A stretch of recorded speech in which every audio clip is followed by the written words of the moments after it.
बड़ी खबर के साथ सबसे बड़ी खबर है लव जिहादियों पर योगी की ठाएं ठाएं। जी हां, योगी ने कुछ ऐसा ही किया है। सबसे पहले मैं आपको दिखाने जा रहा हूं श्रद्धा और आफताब की कहानी के बाद देश में गुस्सा है आफताब को सजा दिलाने को लेकर, फांसी दिलाने को लेकर। अगली तस्वीर दिखाइए। लेकिन योगी आदित्यनाथ ही अब लव जिहादियों का इलाज करने वाले। योगी अपनी स्टाइल में इलाज करेंगे और इलाज शुरू भी कर दिया है। अगली तस्वीर दिखाइए। यह है सूफियान ने निधि की हत्या की। निधि की हत्या सूफियान ने की। अगली तस्वीर दिखाइए। और ये जो आप देख रहे हैं निधि का शव, परिवार वालों का रो रो कर बुरा हाल था। सूफियान फरार था लेकिन योगी की पुलिस ने आज एनकाउंटर कर दिया। अगली तस्वीर दिखाइए जरा। ये देख रहे हैं, ये पड़ा है सूफियान, निधि को फेंकने वाला सूफियान। योगी की पुलिस ने आज एनकाउंटर में गिरा दिया है। अगली तस्वीर दिखाइए। उसके बाद ये देखिए, कंधों पर पहुंचे अस्पताल। ये है योगी स्टाइल में लव जिहादियों का इलाज। ये रिपोर्ट देखिए जरा।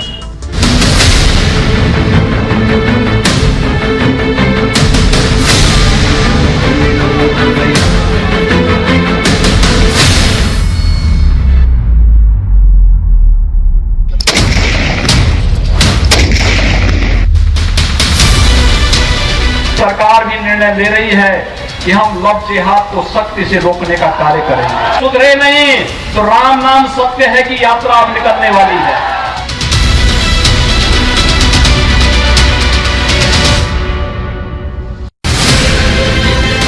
जब पूरा देश आफताब को फांसी देने की मांग कर रहा है, तब योगी राज में लव जिहादी का एनकाउंटर हो गया। यही है योगी का न्याय। यह है लव जिहादी सूफियान। योगी की पुलिस की गोली लगने के बाद चित्त पड़ा है। सूफियान ने निधि को छत से फेंककर बेरहमी से मार दिया था। योगी की पुलिस इस लव जिहादी को शिद्दत से तलाश रही थी। पुलिस को देखते ही इसने कट्टे से गोली चलाई। फिर योगी की पुलिस की एक गोली पर सूफियान ढेर हो गया। सूफियान यहीं से निकलने की कोशिश कर रहा था और पुलिस को देखते ही पुलिस पर उसने एक फायरिंग की और पुलिस ने उस पर भी जो जवाबी फायरिंग है वो की है। इसी जगह पर सूफियान का एनकाउंटर हुआ है। ये जो खून के धब्बे आपको पड़े हुए दिख रहे हैं, ये वो खून के धब्बे सूफियान के हैं। सूफियान के पैर में चोट लगी थी और साथ ही साथ ये देखिए, आप इसमें देखिए फॉरेंसिक की टीम है वो भी पहुंची हुई है और उनके हाथ में आपको जो कट्टा और जो कारतूस है वो दोनों आपको दिख रहा होगा। ये देखिए, उनके हाथ में जो फॉरेंसिक की टीम है उनके हाथ में इसी कट्टे का इस्तेमाल हुआ है और साथ साथ वो 3 कारतूसें भी आपको दिख रही होंगी, 3 खोखे भी आपको दिख रहे होंगे जिनका इस्तेमाल हुआ है।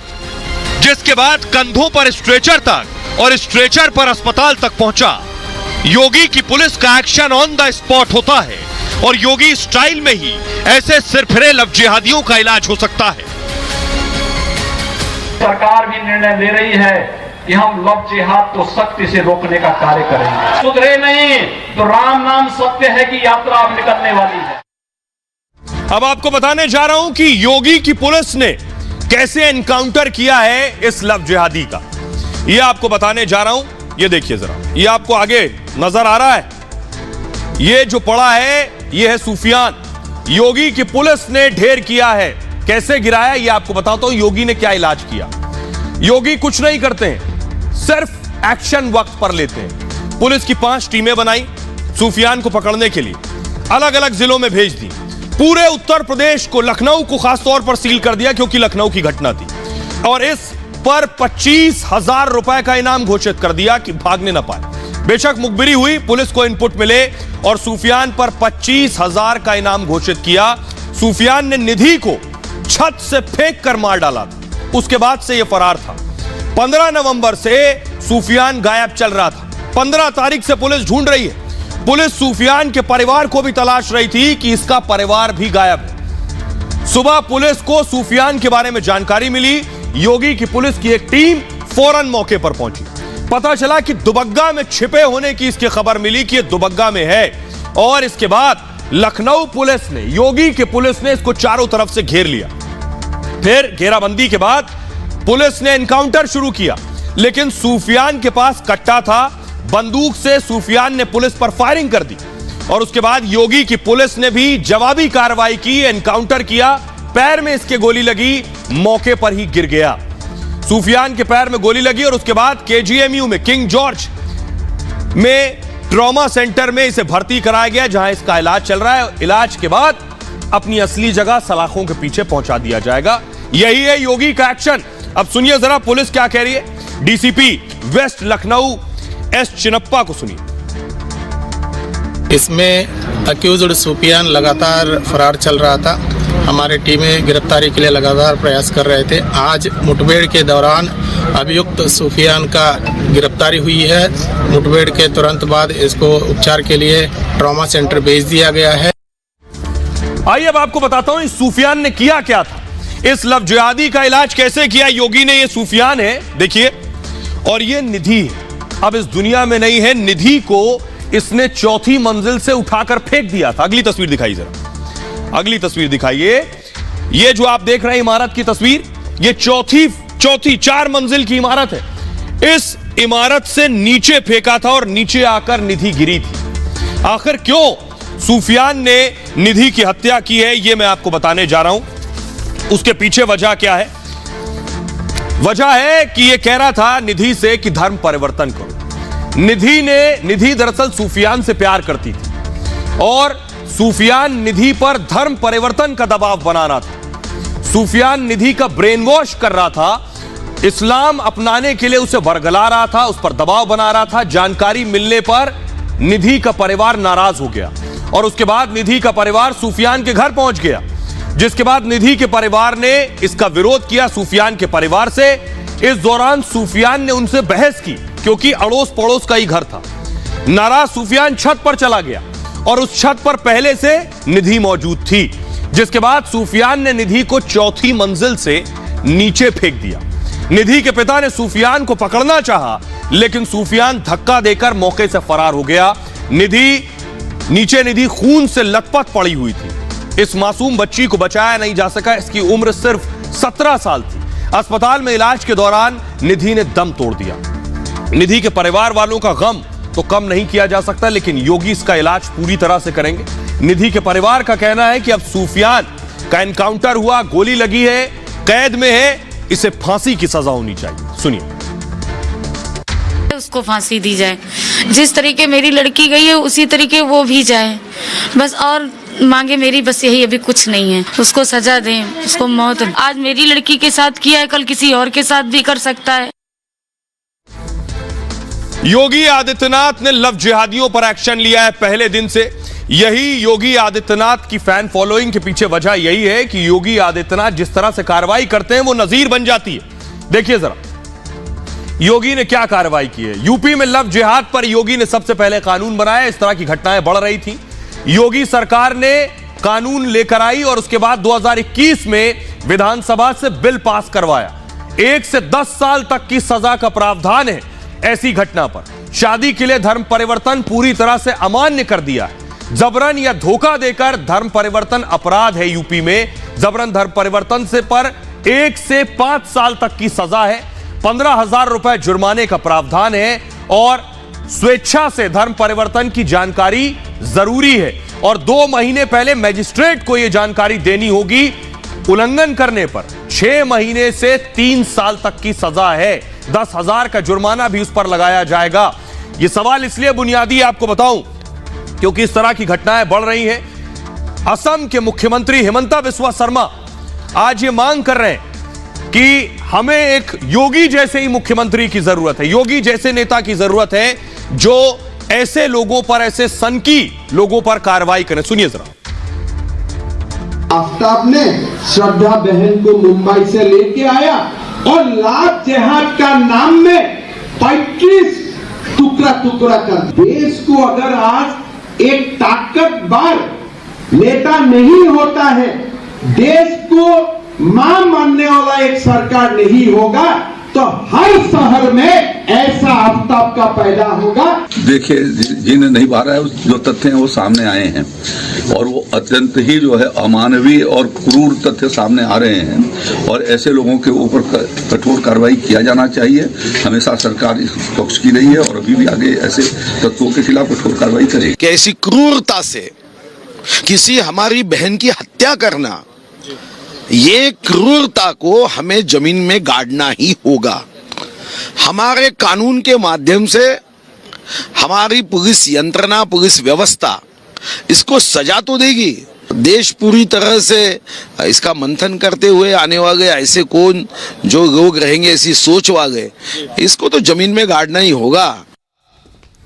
और यही इलाज क्या आफ्ताब को भी चाहिए, क्योंकि सनकी पर शिकंजा लगातार कस रहा है।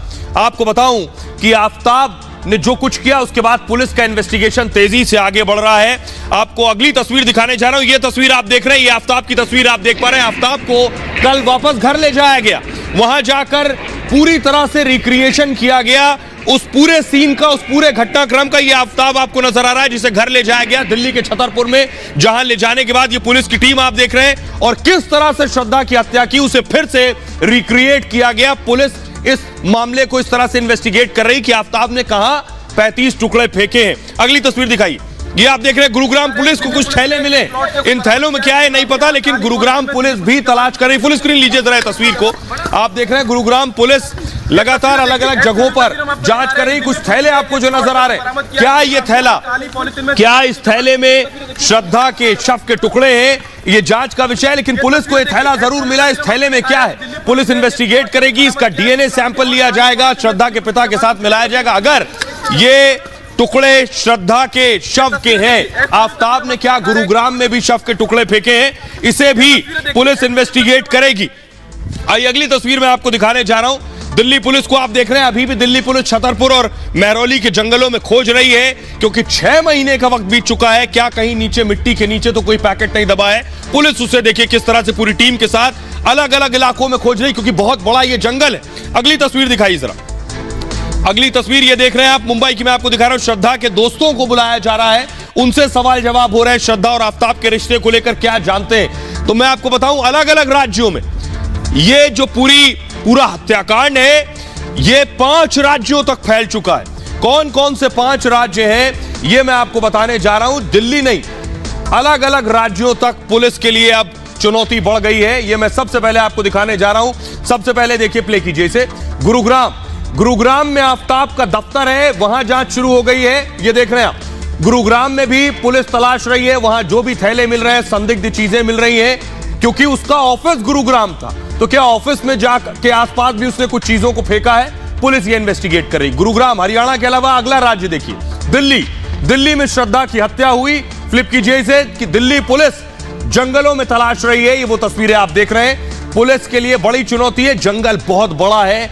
कहां आफ्ताब गया, कहीं आफ्ताब पुलिस को गुमराह तो नहीं कर रहा। तीसरा राज्य महाराष्ट्र, श्रद्धा के मोबाइल की तलाश हो रही, क्योंकि श्रद्धा का मोबाइल इसने मुंबई में फेंक दिया, अपना मोबाइल इसने बेच दिया। ये आप देख रहे हैं। उसके दोस्त को बुलाया गया था, श्रद्धा के दोस्त से भी पुलिस ने सवाल जवाब किए हैं। चौथा राज्य मैं आपको बताने जा रहा हूं, चौथा राज्य हिमाचल प्रदेश। आफ्ताब, श्रद्धा हिमाचल घूमने गए थे। हिमाचल में क्या हुआ, कहां रुके, हिमाचल में भी देखिए। हिमाचल में भी पुलिस खोज रही है, एक्शन मोड में है, यहां से भी सबूत तलाशने की कोशिश कर रही है। और 5वां राज्य, फ्लिप कीजिए इसे, 5वां राज्य है उत्तराखंड। देहरादून में आफ्ताब ने क्या सबूत छिपाए हैं देहरादून में, ये आप देख रहे हैं। वहां भी पुलिस एक्शन में, 5 राज्यों की पुलिस आपस में संपर्क में है इस हत्या की गुत्थी को सुलझाने के लिए।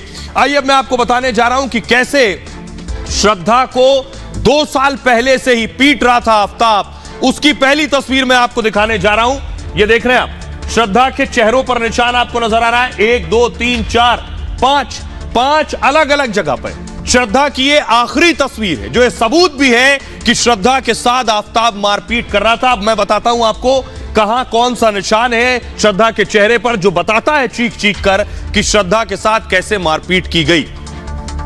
देखिए जरा ध्यान से, श्रद्धा के चेहरे पर चोट की तस्वीर सामने आई और दोस्त ने ये 2 साल पुरानी तस्वीर साझा की है। 2 साल पुरानी है। आफ्ताब के बेरहमी से पीटने के सबूत है इस तस्वीर में। श्रद्धा के नाक पर चोट का निशान आपको नजर आ रहा है।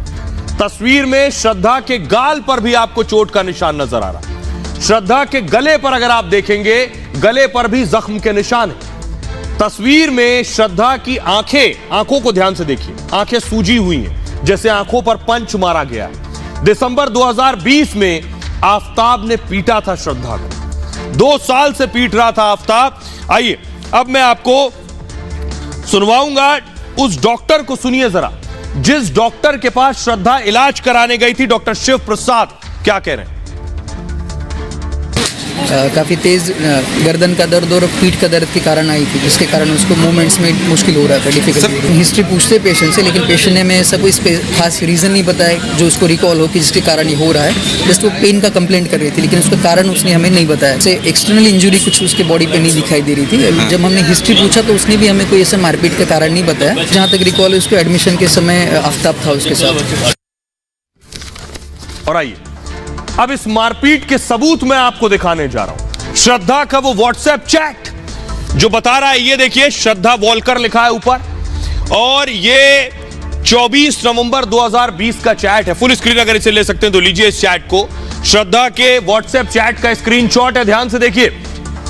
श्रद्धा का स्क्रीनशॉट 24 नवंबर, श्रद्धा वॉलकर सबसे ऊपर लिखा है, दोस्त से बात कर रही है। इस चैट में साफ साफ लिखा है कि देर से जवाब देने के लिए माफी चाहूंगी। इस चैट में लिखा हुआ है कि मुझे पीटा गया है, मुझे मारा गया है। आइए मैं आपको बताने जा रहा हूं इस पूरी चैट में श्रद्धा ने क्या कुछ दोस्त से बात की है। ये चैट बताएगी सच।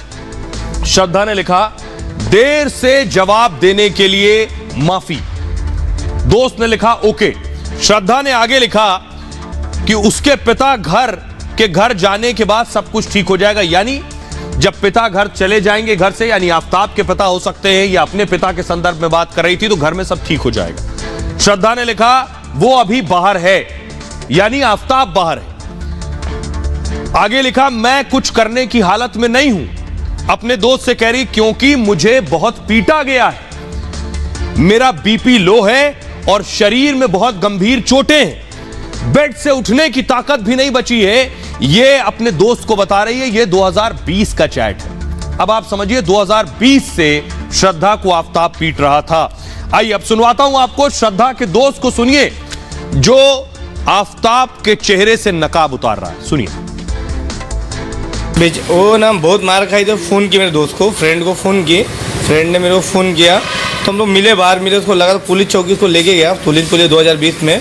तो एक्चुअली उसको बोले मेरे को डर है, मुझे जान से मार देगा, वैसा बोलने लगी। एक्चुअली मुझे डर है, इसने 3 से 4 बार मुझे मतलब मारा, मुझे गला दबाने की कोशिश किया। एक्चुअली फ़ोन वगैरह करती तो बोलती थी, मगर ऐसा कुछ इतना सीरियस नहीं लेती थी वो, दिल पे बोलती थी, सीरियस नहीं था। 1-2 बार मेरे दोस्त थे, गॉडविन के दोस्त आए घर पे मिलने, बात करने आई। उसके बाद में बात मतलब कभी ऐसा हम लोग को नहीं मालूम पड़ा ये ऐसा कर देगा। और आइए श्रद्धा के पड़ोसी क्या कह रहे हैं, प्लम्बर क्या कह रहे हैं, ये आपको बताएंगे। लेकिन उससे पहले आपको बताते हैं कि सनकी पार्टनर को कैसे पहचाने। आफताब की तरह कहीं पार्टनर तो नहीं किसी का। उन्हें पहचानने का तरीका क्या है, ये आपको बताने जा रहा हूं। तरीका ये है, श्रद्धा आफताब को पहचान नहीं पाई। शरीफ दिखने वाला आफताब शैतान निकला। ऐसे सनकी साथी को पहचानना बेहद जरूरी है। कैसे पहचाने, क्या तरीका है पहचानने का अपने पार्टनर को, वो सनकी है या नहीं? तो तरीका मैं आपको बताता हूं। ऐसे साथी हमेशा आपको अपमानित करेंगे, आपके साथ मारपीट भी करेंगे और गाली गलौज भी करेंगे। कभी आपकी कोई भी जरूरत पूरी नहीं करेंगे। भावनाओं को ऐसे लोग न समझते हैं और ना ही सम्मान करते हैं। आपकी बातों विचारों को पहली कोशिश होगी हमेशा गलत बताने की, कि आप जो कह रही हैं, जो कह रहे हैं वो गलत है। ऐसे लोग आपकी निजी बातें दूसरों से भी साझा करते हैं, दूसरे लोगों के सामने आपका मजाक भी उड़ाते हैं। ऐसा साथी आपको हर बात में दोष देता है कि हर चीज के लिए आप गलत है, आपकी गलती है। आपको अक्सर ऐसे लोग मतलबी लगेंगे और ऐसे साथी के साथ रहकर भी आप निराश रहते हैं। हम इंसान के सुधरने का इंतजार हमेशा करते रहते हैं कि आज नहीं कल शायद ये सुधर जाएगा या सुधर जाएगी। ऐसे में पीड़ित पक्ष का जो कॉन्फिडेंस है, आत्मविश्वास है, वो और गिरने लगता है। शारीरिक और मानसिक स्वास्थ्य खराब होने लगता है लगातार। पीड़ित पक्ष को नींद नहीं आती है, वो डिप्रेशन में जाना शुरू हो जाती है। और सुरक्षित रहने के लिए सतर्क रहना बेहद जरूरी है। अगर ऐसा पार्टनर है, ऐसे हाल में अपने परिवार या हितैषी से जरूर सलाह लें।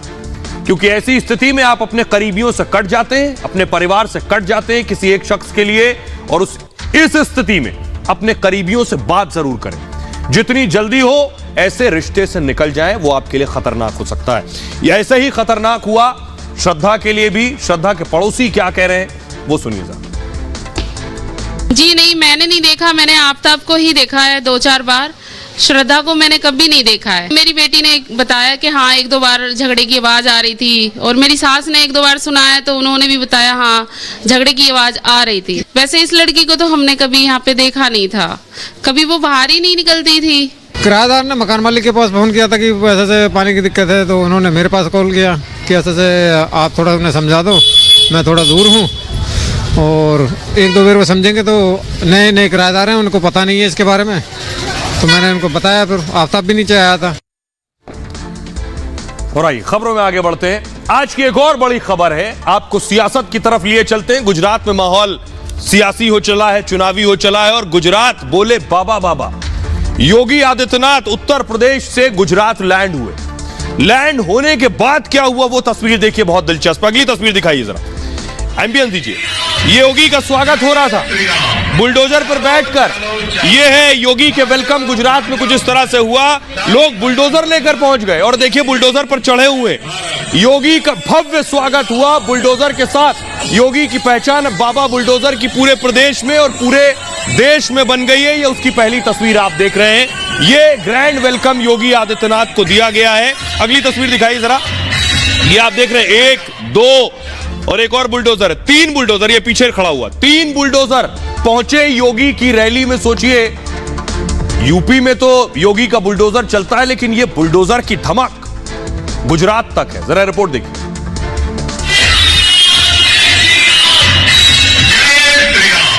ये बाबा का बुलडोजर है जो उत्तर प्रदेश से गुजरात पहुंच गया।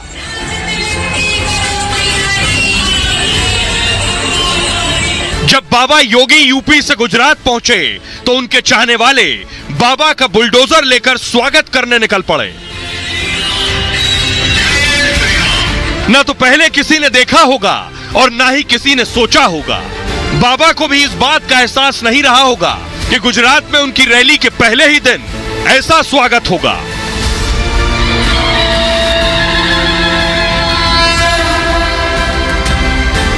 इन तस्वीरों से साफ है कि पीएम मोदी के बाद देश में किसी सियासतदान का जलवा है तो वो केवल और केवल योगी ही है।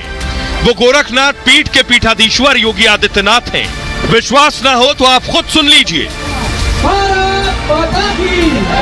जय श्री राम, जय जय श्री राम।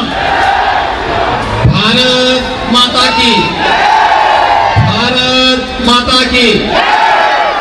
मोदी जी उसके साथ जो भी योगी जी भी है ये, और उसके साथ साथ अमित शाह भी है, जो पूरे हिंदुस्तान को एकजुट करके बहुत बड़ा काम उसने किया है। नरेंद्र भाई मोदी जी का हो, अमित शाह जी का हो, योगी जी महाराज श्री का हो, जब जब अधर्म बढ़ेगा तब धर्म की स्थापना हो रही है भारतवर्ष में। भारत माँ का दिग्गज विजय तिलक हो रहा है, स्वर्ग की ओर भारत बढ़ रहा है। गुजरात में योगी की इस एंट्री को ग्रैंड एंट्री बताया जा रहा है। अपनी पहली ही एंट्री में उन्होंने जिस तरह से गुजरात की जनता में पैठ बनाई है उससे विपक्ष भी हैरान है और परेशान भी, क्योंकि गुजरात में योगी की जबरदस्त मांग है और उनकी कई रैलियां अभी और होने वाली हैं। योगी हिमाचल के बाद गुजरात पहुंचे और हिमाचल में भी कुछ ऐसा ही नजारा देखने को मिला था। भारत माता की, भारत माता की। और आइए अब आपको बता रहा हूं कि आखिर मोदी और योगी का जो क्रेज है वो किस कदर है, वो बताने जा रहा हूं। उस क्रेज से पहले आपको आइए दिखाता हूं, जरा देखिए योगी आज कहां गए थे। योगी आज मोरबी में थे। 3 रैलियां थी गुजरात में योगी की, मोरबी में थे योगी। अगली तस्वीर दिखाई, मोरबी के बाद भरूच पहुंचे योगी, और भरूच के बाद अगली तस्वीर दिखाई तीसरी रैली की, योगी सूरत पहुंचे। ये सूरत की तस्वीर आपको मैं दिखा रहा हूं। योगी की डिमांड क्यों है ये मैं आपको बताता हूं कि योगी आखिर इसलिए चारों तरफ छाए हुए हैं, उसके पीछे बड़ी वजह, क्योंकि योगी को लोग सुनना चाहते हैं। ये आप देख रहे हैं, ग्रिड हटाइए, वजह यह है कि देश में प्रधानमंत्री मोदी का कोई जवाब नहीं है, ना तो विपक्ष में कोई है और ना ही बीजेपी में कोई। जब भी पार्टी फंसती है तो प्रधानमंत्री मोदी को याद करती है कि अब मोदी जी बचाएंगे, और मोदी भी इसके लिए हमेशा तैयार रहते हैं। साथ ही साथ इसलिए एक दिन में कई कई रैलियां प्रधानमंत्री मोदी करते हैं। चुनाव के दौरान मोदी के बाद सबसे ज्यादा डिमांड योगी आदित्यनाथ की है। प्रचार के दौरान हिमाचल में योगी ने 5 दिन में 16 रैलियां की हैं। उनकी हर रैली में लोगों का बड़ा हुजूम उमड़ता है और इसलिए हिमाचल में उनकी मांग सबसे ज्यादा थी। ऐसा ही गुजरात चुनाव में भी देखने को मिल रहा है। योगी इन डिमांड है। यहां उनकी पहली रैली में सबसे ज्यादा गजब की भीड़ देखने को मिली। आज योगी ने 3 रैलियां की हैं और तीनों में जबरदस्त भीड़ थी। आने वाले दिनों में उनकी 20 से ज्यादा और रैलियां होने वाली हैं। यह है योगी का जलवा। आइए अब आपको सुनवाने जा रहा हूं, सुनिए जरा योगी आज कैसे गुजरात में गरजे। कांग्रेस भारत को दुनिया की सबसे बड़ी अर्थव्यवस्था के रूप में भी स्थापित नहीं कर सकती है। और कल तो मैं एक बड़ा मजेदार देख रहा था। कल कांग्रेस के एक मंच पे राष्ट्रगान हो रहा था। राष्ट्रगान के दौरान फिल्मी गीत बजने लग गया। ये तो इनकी राष्ट्रभक्ति है। राष्ट्रगान का भी सम्मान नहीं कर सकते। भाइयों बहनों, राष्ट्रपिता महात्मा गांधी जी ने एक बात कही थी आजादी के बाद कि कांग्रेस को विसर्जन कर देना चाहिए। और राष्ट्रपिता की उस संकल्प को पूरा करने का समय लगता है। समय आ गया और आ गया है समय। और आइए अब मैं आपको बताने जा रहा हूं योगी मतलब जीत की गारंटी। कुछ आंकड़े आपके सामने रख रहे हैं जो बता रहे हैं कि योगी जहां जाते हैं वहां जीत हो जाती है। 2022 में अपने दम पर पार्टी को सत्ता दिलाई योगी आदित्यनाथ। 2022 के उपचुनाव में भी अखिलेश के गढ़ को तोड़ दिया। मुलायम की सीट आजमगढ़ में सपा को हराया। आजम की सीट रामपुर से बीजेपी को जीत दिलाई। गोला गोकर्णनाथ सीट पर बीजेपी को कब्जा दिलाया। हिमाचल प्रदेश में 5 दिन में 16 रैलियां योगी कर चुके हैं और वहां बीजेपी के सत्ता में आने की संभावना है, सर्वेज ये कह रहे हैं। गुजरात में 2017 में 35 सीटों पर प्रचार किया था और इनमें से 20 सीटों पर बीजेपी की जीत हुई थी, जबकि बीजेपी और कांग्रेस में कांटे की टक्कर थी। उसके बावजूद यानी योगी, और यही ऐसा ही हैदराबाद में हुआ था, आपको याद होगा, ओवैसी के गढ़ में भी योगी प्रचार करने पहुंचे थे। और दूर मत जाइए, गुजरात लिए चलता हूं। गुजरात के लोगों को सुनिए वो योगी पर क्या कह रहे हैं। योगी आदित्यनाथ आए हैं ना, वो हमारा माहौल ही गई लोग विधानसभा की जब चुटनी थी तब आए थे यहीं पर। तो ये भी देख लो हमारा माहौल बीजेपी है और बीजेपी ही है। हिंदू राष्ट्र बनाएगा हमारा। कौन बनाएगा? योगीनाथ पीएम साहब देखो रहा वो अयोध्या में कितना राम मंदिर बना सकते हैं, तो क्यों नहीं बना सकते हम। और पूरी प्रजा है ने मोदी साहब के दाम योगीनाथ के साथ है। मोदी जी उसके साथ जो भी योगी जी भी है ये, और उसके साथ साथ अमित शाह भी है, जो पूरे हिंदुस्तान को एकजुट करके बहुत बड़ा काम उसने किया है। नरेंद्र भाई मोदी जी का हो, अमित शाह जी का हो, योगी जी महाराज श्री का हो, जब जब अधर्म बढ़ेगा तब धर्म की स्थापना हो रही है भारतवर्ष में। भारत माँ का दिग्गज विजय तिलक हो रहा है, स्वर्ग की ओर भारत बढ़ रहा है। और भाजपा है वो गुजरात का तो भाजपा घर है, इसलिए योगी जी भी आए हुए हैं। योगी जी माहौल बदल रहे हैं, हिंदूवाद प्रबल हो रहा है और देश आगे बढ़ रहा है। और योगी जी तो उसके साथ ये सब एक ही क्षण में, एक ही लाइन में, एक ही हरोड़ में सब है। तो ये पूरा भारतवर्ष है, पूरा भारत देश है, वो सभी को मोदी जी है, अमित शाह जी और नरेंद्र मोदी जी है और योगी जी है, वो सब भारत देश को आगे ले जाएंगे। तो बीजेपी ने गुजरात में पूरी ताकत झोंक दी है। आज 80 से ज्यादा रैलियां भारतीय जनता पार्टी ने की है। देखें जेपी नड्डा भी रैली में थे। आज अगली तस्वीर दिखाइए, गुजरात में थे। अनुराग ठाकुर केंद्रीय मंत्री गुजरात में थे, रैली कर रहे थे। मुख्यमंत्री शिवराज सिंह चौहान भी गुजरात में रैली कर रहे थे। ये बता रहा है कि बीजेपी जो चुनाव लड़ती है वो पूरी ताकत के साथ लड़ती है। यही वजह है कि उसके नतीजे भी अलग होते हैं। राहुल गांधी अब तक गुजरात का रुख भी नहीं किया है। बहरहाल खबरों में आगे बढ़ते हैं। बात राहुल की हो रही है, तो राहुल जोड़ने तो देश निकले हैं, लेकिन देश तोड़ने की स्थिति में भी है और सहयोगियों को छोड़ने की स्थिति में भी। सहयोगी खुद ही छोड़ने की हालत में आ गए। वीर सावरकर का अपमान जो राहुल गांधी ने किया, उसके बाद आप देख रहे हैं राहुल के साथ आदित्य ठाकरे चल रहे हैं। शिवसेना के नेता भारत जोड़ने में साथ आए, लेकिन राहुल के एक बयान के बाद अब कांग्रेस का हाथ छोड़ने को तैयार है। महाविकास अघाड़ी से अलग होने की बात कर रहे हैं। जरा रिपोर्ट देखिए। अंग्रेजों के लिए काम करते थे, कांग्रेस के खिलाफ अंग्रेजों के साथ काम करते थे।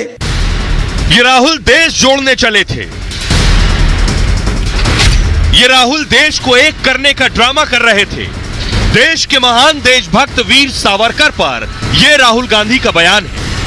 देश तो छोड़िए, राहुल के इस बयान के बाद उनकी साथी शिवसेना को भी बगलें झांकनी पड़ रही है। तो वीर सावरकर का मुद्दा लाने की जरूरत नहीं थी। उससे महाराष्ट्र विकास अघाड़ी में भी दरार पड़ सकती है। मैं आपको बता रहा हूं, क्योंकि हम वीर सावरकर को हमारी श्रद्धा का स्थान मानते हैं और हमेशा रहेंगे। लेकिन मेरा सवाल जो यहाँ के नकली हिंदुत्ववादी उनसे है, हम 10 साल से वीर सावरकर जी को भारत रत्न देने की मांग कर रहे हैं। देश के वीर सपूत के अपमान के बाद सियासी भूचाल आ गया है। राहुल के खिलाफ बीजेपी सड़कों पर है। बीजेपी के दिग्गज नेताओं ने राहुल के खिलाफ मोर्चा खोल दिया है। सावरकर, वीर सावरकर के ऊपर आप प्रश्न चिन्ह खड़ा करते हो। ये कांग्रेस की मानसिकता है जो एक परिवार से आगे बढ़कर ना देख पाई है ना देख पाएगी। राहुल बाबा खरपतवार है, ये फसल ही खराब कर देगा। ये कांग्रेस, ये आप,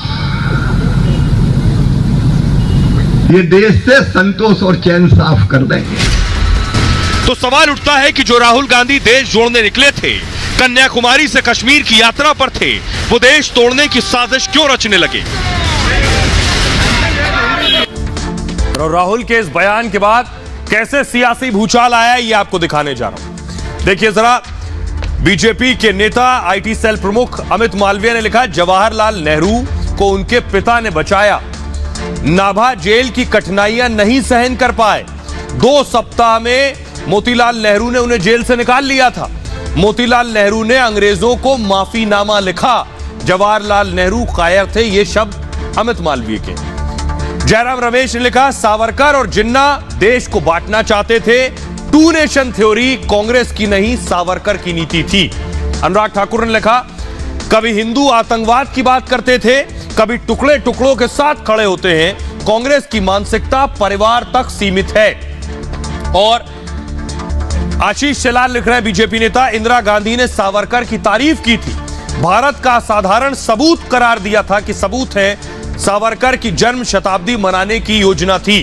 संबित पात्रा ने लिखा, राहुल को लगता है सिर्फ गांधी परिवार ही स्वतंत्रता सेनानी है। राहुल देश को जोड़ना नहीं तोड़ना चाहते हैं और यही राहुल की नीति है। आइए अब आपको सुनवाता हूं, सुनिए जरा देवेंद्र फडणवीस क्या कह रहे हैं। महाराष्ट्र में आकर वीर सावरकर के बारे में इस प्रकार से इल्जाम लगाना, सावरकर जी की बदनामी करना, ये न महाराष्ट्र को मंजूर है न शिवसेना को मंजूर है, हम सबको मंजूर है। महाराष्ट्र के कांग्रेस नेता भी उनका समर्थन नहीं करेंगे। उससे महाराष्ट्र विकास अघाड़ी में भी दरार पड़ सकती है। मैं आपको बता रहा हूं, क्योंकि हम वीर सावरकर को हमारी श्रद्धा का स्थान मानते हैं और हमेशा रहेंगे। आणि जोपर्यंत सावरकरांना अपमानित करणारे या देशामध्ये, या सगळ्या अपमानित करणाऱ्यांचा विचार हा जमिनीमध्ये काढल्याशिवाय आम्ही शांत बसणार नाही। हा निर्धार आपण सगळे करू। आइए, राहुल गांधी सावरकर की आलोचना कर रहे हैं, लेकिन मैं आपको दिखाने जा रहा हूं prime minister of India Rahul Gandhi की दादी का यह लेटर है। इंदिरा गांधी ने लिखा था, जिसमें वीर सावरकर, नीचे इंदिरा गांधी लिखा हुआ साफ साफ, जिसमें उन्होंने वीर सावरकर को बहादुर बताया है। वो वीर सावरकर की जन्म शताब्दी मनाने जा रही थी, सवी जन्म शताब्दी। अगला लेटर देखिए, ये तस्वीर आप देख रहे हैं, नरसिम्हा राव आपको नजर आ रहे हैं। ये नरसिम्हा राव की चिट्ठी, ये भी कांग्रेस के ही प्रधानमंत्री थे, ये नीचे नाम लिखा है। वो भी वीर सावरकर की 110वीं जयंती मनाने जा रहे थे। आखिर क्यों? अगर वीर सावरकर से इतनी नफरत है राहुल गांधी को, तो उनकी दादी और उनके अपने प्रधानमंत्री क्यों उनकी जयंती मनाने जा रहे थे? सिर्फ इतना ही नहीं, राहुल गांधी कह रहे थे कि वीर सावरकर चिट्ठी लिख रहे थे कि माफ कर दो, और जो शब्दों का इस्तेमाल किया, यह वीर सावरकर की चिट्ठी। जो शब्द उन्होंने इस्तेमाल किए थे, यह चिट्ठी, जो शब्द वीर सावरकर ने इस्तेमाल किए थे, बीजेपी ने एक चिट्ठी ट्वीट की जिसमें लिखा है वही शब्द महात्मा गांधी ने भी इस्तेमाल किए थे। लिखा था योर एक्सीलेंसीज ओबीडिएंट सर्वेंट, और यही शब्द वीर सावरकर ने भी इस्तेमाल किए थे। राहुल गांधी ने उस पर सवाल उठाए। आइए मैं आपको बताता हूं कि वीर सावरकर ने क्या लिखा था और महात्मा गांधी ने क्या लिखा था उस चिट्ठी में। दोनों के लेटर मैं आपको दिखाने जा रहा हूं। ये दोनों लेटर आ गए। अंग्रेजों के नाम सावरकर ने चिट्ठी लिखी और बीजेपी ने भी गांधी जी की चिट्ठी एक साझा की है। सावरकर के शब्दों पर राहुल के सवाल हैं और अंग्रेजों के नाम गांधी जी की भी चिट्ठी वैसे ही है।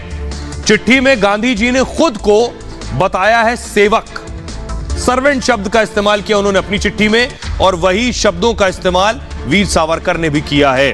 बीजेपी ने उनसे सीधा सवाल पूछा है, तो आखिर राहुल सहूलियत के हिसाब से इस्तेमाल करते हैं, लेकिन वीर सावरकर के जो पोते हैं रंजीत सावरकर, वो बेहद खफा और नाराज हैं। सुनिए उन्हें। सावरकर और अन्य क्रांतिकारियों को 1913 तक, मतलब ये 3-4 साल रहने के बाद भी बाहर नहीं छोड़ा, तो सावरकर की डिमांड थी कि आप हमें बाहर छोड़ो।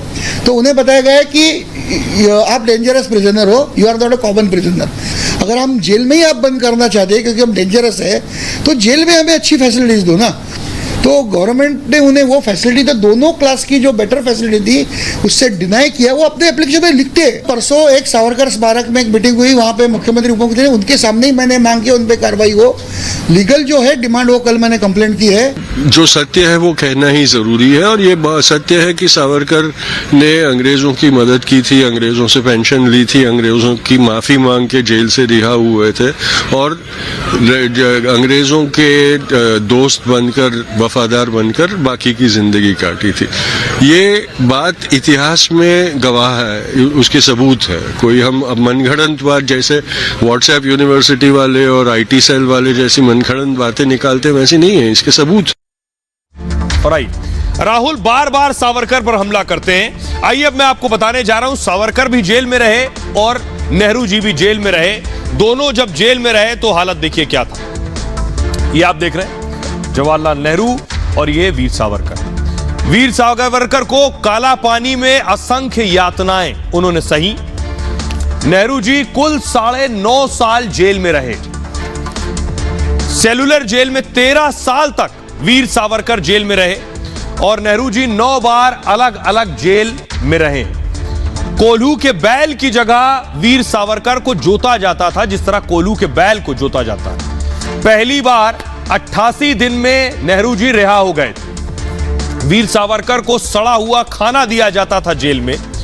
दूसरी बार 266 दिन नेहरू जी जेल में रहे। वीर सावरकर के साथ जानवरों की तरह सलूक होता था जेल में। और तीसरी बार नेहरू जी 12 दिन में ही जेल से छूट गए थे। यह है जेल की यात्रा। 13 साल वीर सावरकर जेल में रहे। पूरे दिन हाथ पैर जंजीर से बंधे होते थे वीर सावरकर के। नेहरू सेल में अकेले रहते थे। बीजेपी का कहना है नेहरू जी को जेल में भी आराम था, लेकिन वीर सावरकर को प्रताड़ित किया जाता था। आजादी की जंग में अलख जगाई वीर सावरकर ने, और नेहरू जी उन्हें अच्छे कपड़े नहीं दिए गए। उस दौरान 2 बार मौत की सजा सुनाई गई वीर सावरकर को, लेकिन नेहरू को यातनाएं नहीं दी गई जेल में। यह फर्क था दोनों की जेल का। आइए अब आपको सुनवाता हूं, सुनिए जरा बीजेपी के अध्यक्ष जेपी नड्डा क्या कह रहे हैं और असम के मुख्यमंत्री हिमंता बिस्वा शर्मा क्या कह रहे हैं।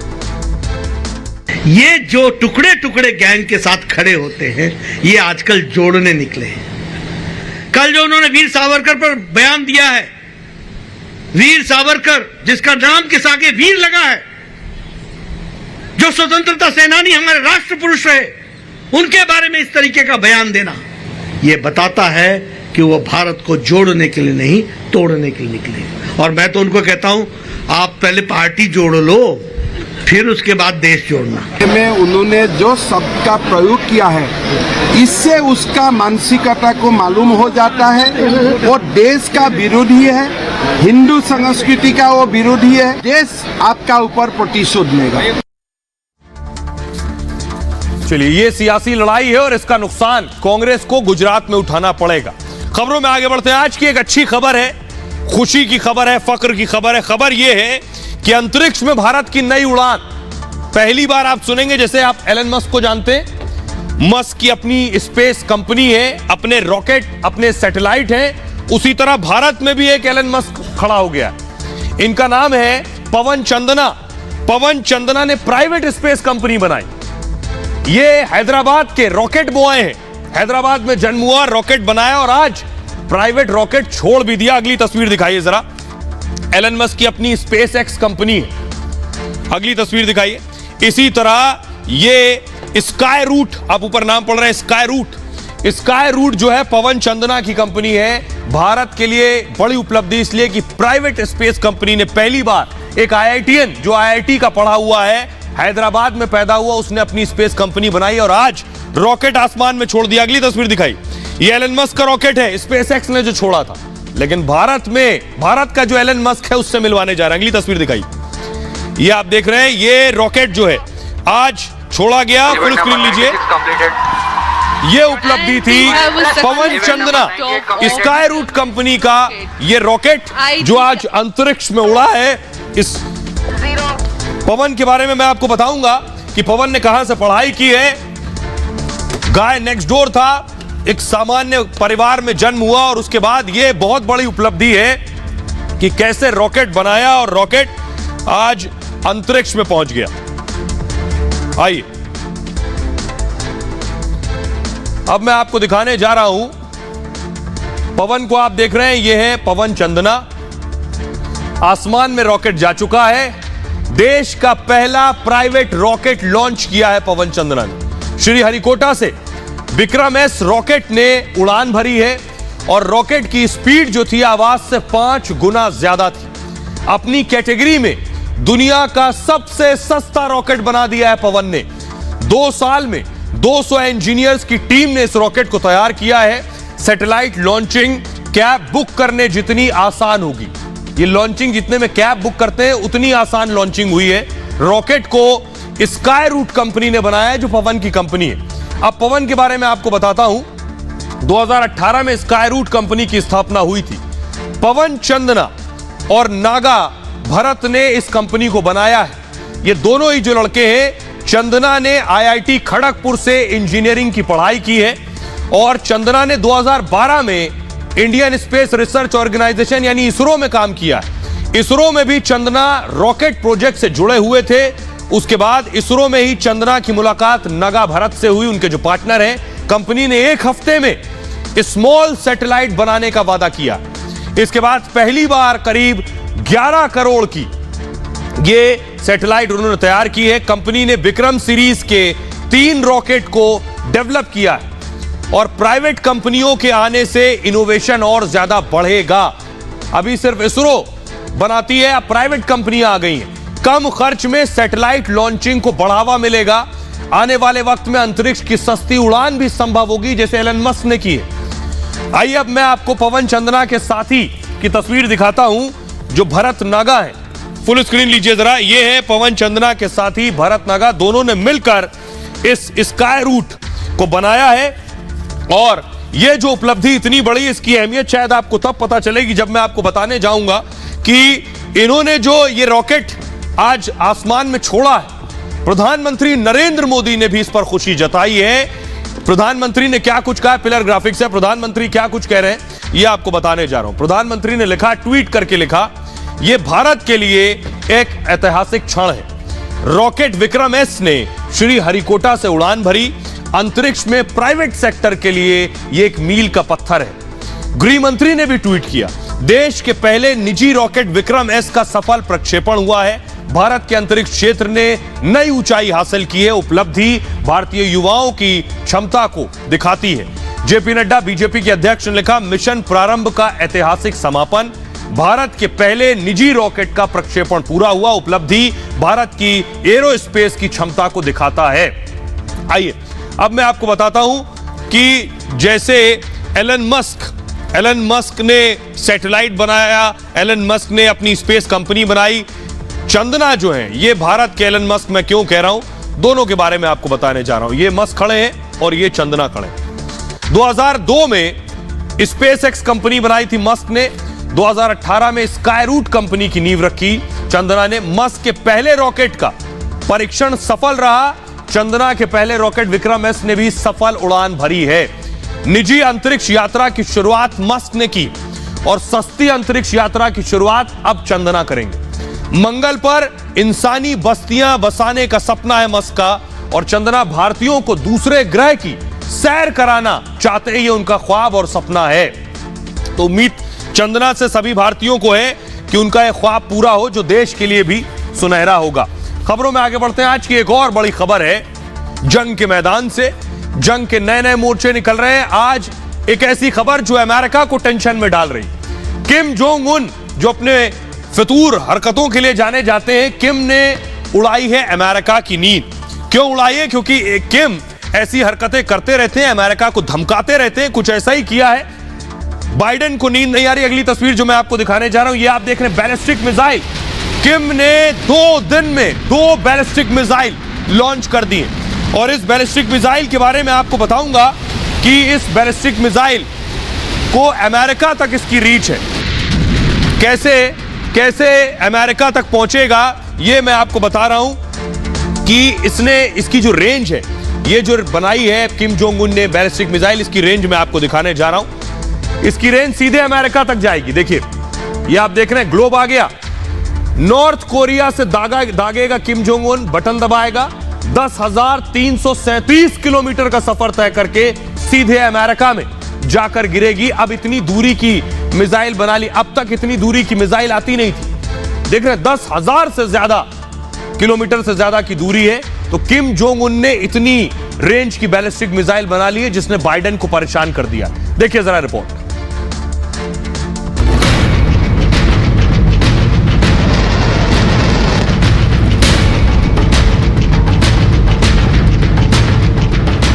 नॉर्थ कोरिया के सन की तानाशाह ने अमेरिका की नींद उड़ा दी है। किम ने एक ऐसी मिसाइल बनाई है जिसकी जद में अमेरिका आ गया है। जापान के इस दावे के बाद बाइडेन को नींद नहीं आ रही। अमेरिका को डर सता रहा है कि किम कहीं अमेरिका पर मिसाइल से हमला न कर दे।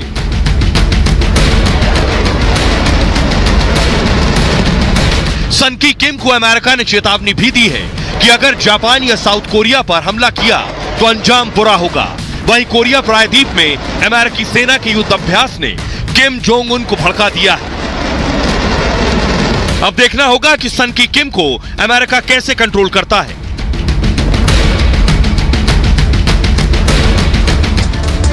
तो आइए अब आपको बताने जा रहा हूं कि इस मिसाइल की खासियत क्या है जिसने अमेरिका को परेशान किया हुआ, और आखिर क्यों। दिखा रहा हूं मैं आपको किम जोंग उन की ये मिसाइल आप देख रहे हैं, ये है बैलिस्टिक मिसाइल जिसने सबसे ज्यादा बाइडेन को परेशान किया हुआ। उन्हें लग रहा है कब किम जोंग दाग देंगे और आकर अमेरिका में गिर जाएगी। उत्तर कोरिया ने लगातार दूसरे दिन 2 दिन में 2 मिसाइलें दाग दी। किम ने इंटरकॉन्टिनेंटल बैलिस्टिक मिसाइल दागी है ये, और मिसाइल की स्पीड जो है आवाज से 22 गुना ज्यादा है।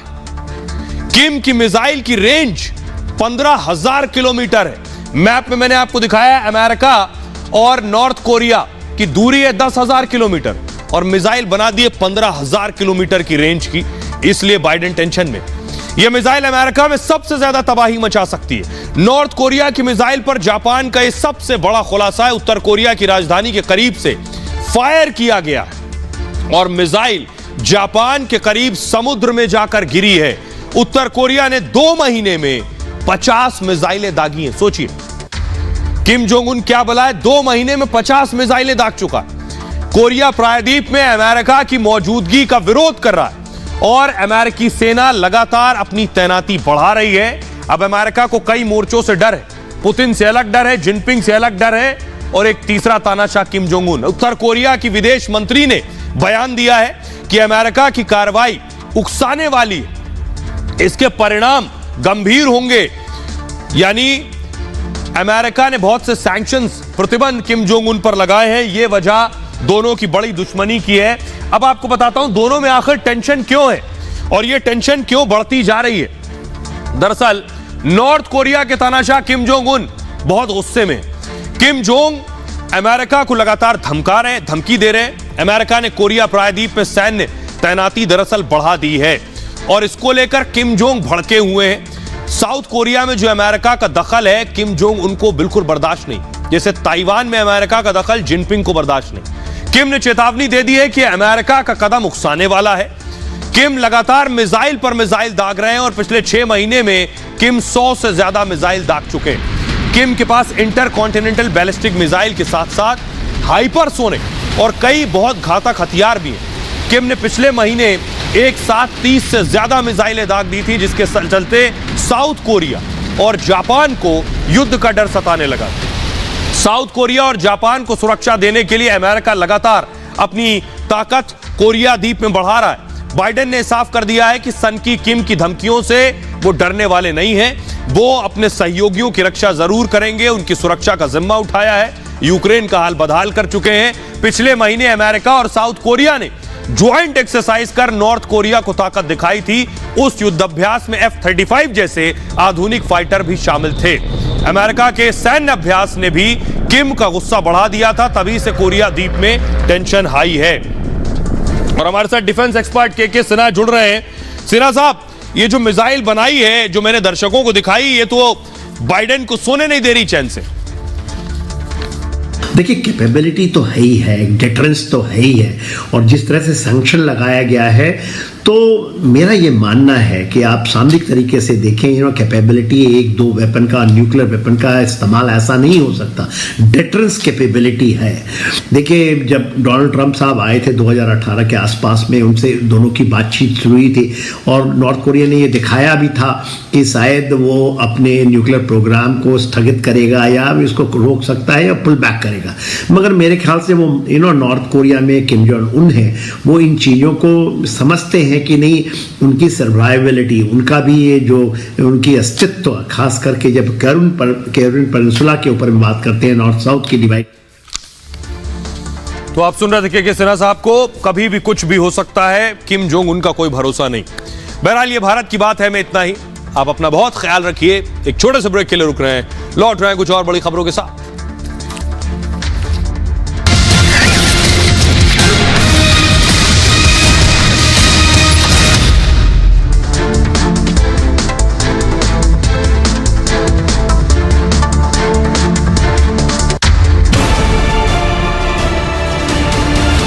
पूछिए अर्नब, तुम्हारे लिए पहले क्या आता है, तुम्हारा धर्म या राष्ट्र धर्म? और मैं कहूंगा मेरे लिए भारत पहले आता है, राष्ट्र धर्म पहले आता है।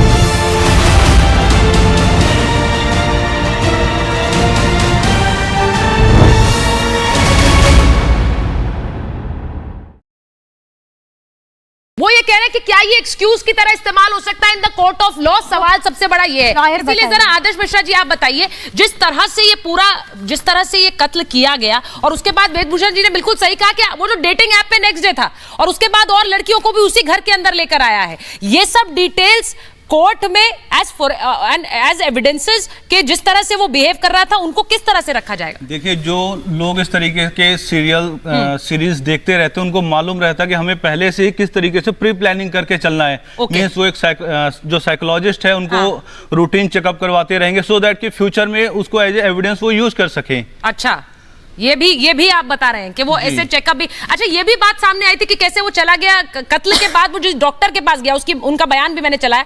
वो कह रहे हैं कि देखिए बिल्कुल नॉर्मल बिहेव कर रहा था, ऐसा लग ही नहीं रहा था कि कोई कत्ल करके आया, चोट लगी थी उसे, उसके इलाज के लिए गया था। देखो, ये मेंटल स्टेट है, टाइम टू टाइम चेंज होता रहता है, बट वो अपने डिफेंस के लिए इस चीज को फ्यूचर में यूज कर सकता है कोर्ट में। ठीक है कि मैं मेंटली सही नहीं था, इंसैनिटी का प्रोविजन है कोर्ट में, सो उससे उसको बेनिफिट मिल